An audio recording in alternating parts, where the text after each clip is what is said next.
दरियाव तेरी खैर नहीं बूंदों ने बगावत कर ली है, नादान समझ बुज़दिल लहरों ने बगावत कर ली है। हम परवाने हैं मौत समा, किसको मरने का खौफ यहाँ। हम परवाने हैं मौत समा, किसको मरने का खौफ यहाँ। रे तलवार तुझको झुकना होगा, गर्दन ने बगावत कर ली है। रे तलवार तुझको झुकना होगा, गर्दन ने बगावत कर ली है।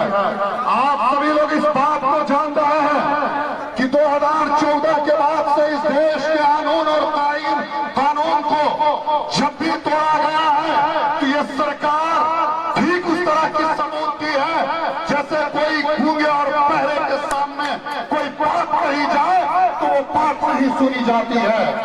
मैं ये पूछना चाहता हूं, जब संविधान में इस देश के आईन और कानून को बनाया जा रहा था, उस वक्त भी इस देश के कानून और आईन और कानून के नफरत परस्त लोग उस वक्त भी बाबा साहब डॉक्टर भीमराव अंबेडकर को संविधान की कमेटी ने जाने से रोका था और ये कहा था कि बाबा साहब डॉक्टर अंबेडकर के लिए हमने खिड़की और दरवाजे बंद कर दिए हैं, संविधान कमेटी में हम उन्हें शामिल नहीं होने देंगे। उस वक्त भी इस देश के मुसलमानों ने वेस्ट बंगाल की सीट से एक मुस्लिम सांसद ने इस्तीफा दे करके ये तय किया कि इस देश में जो संविधान लिखा जाएगा वो इस देश का दलित समाज का, अनुसूचित जाति जनजाति समाज के युवा को भेज करके इस देश में अधिकार लिखवाया गया। जब भी इस देश में बात आई है, इस देश में जब ज्योतिबा फूले पहला स्कूल खोलना चाहती थी तो उस वक्त शेख फातिमा ने अपनी जमीन दान की थी कि आप शिक्षा जगत में आकर के काम करिए, ये मुसलमानों का इतिहास है जिसे तुम झुटलाना चाहते हो।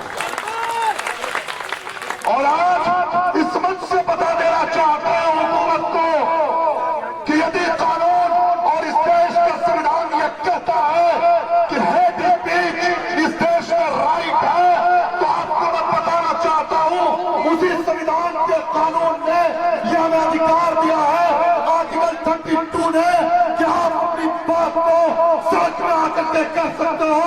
जब सरकार में बैठे लोग गूंगे और बहरे हो जाए तो सड़क आपके लिए आपकी आवाज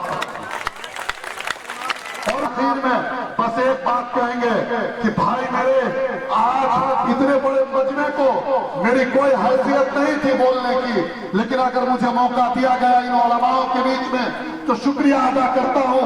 सिर्फ एक बात कहूंगा आखिर में जाते वक्त कि जो इस देश में दलित समाज के सबसे बड़े लीडर मान्यवर काशीराम साहब गुजरे हैं, उन्होंने कहा था, काशीराम जी ने अपने समाज को कहा था कि जिस समाज के पास सत्ता की चाबी होती है वो समाज जिस ताले को चाहे इस देश में खोल सकता है।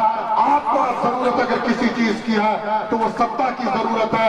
आप अपने हाथों में सारी चाबियों को लीजिए, एक दिन इस देश में सारे कानून बदले जाएंगे।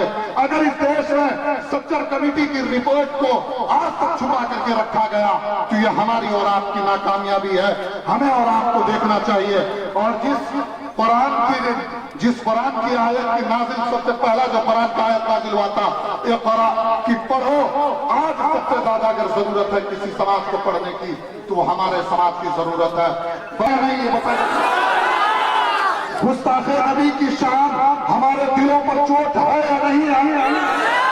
नीतीश कुमार को इस पर भाजपा से और उत्तर प्रदेश सरकार से ये सवाल पूछना चाहिए था कि नहीं पूछना चाहिए था?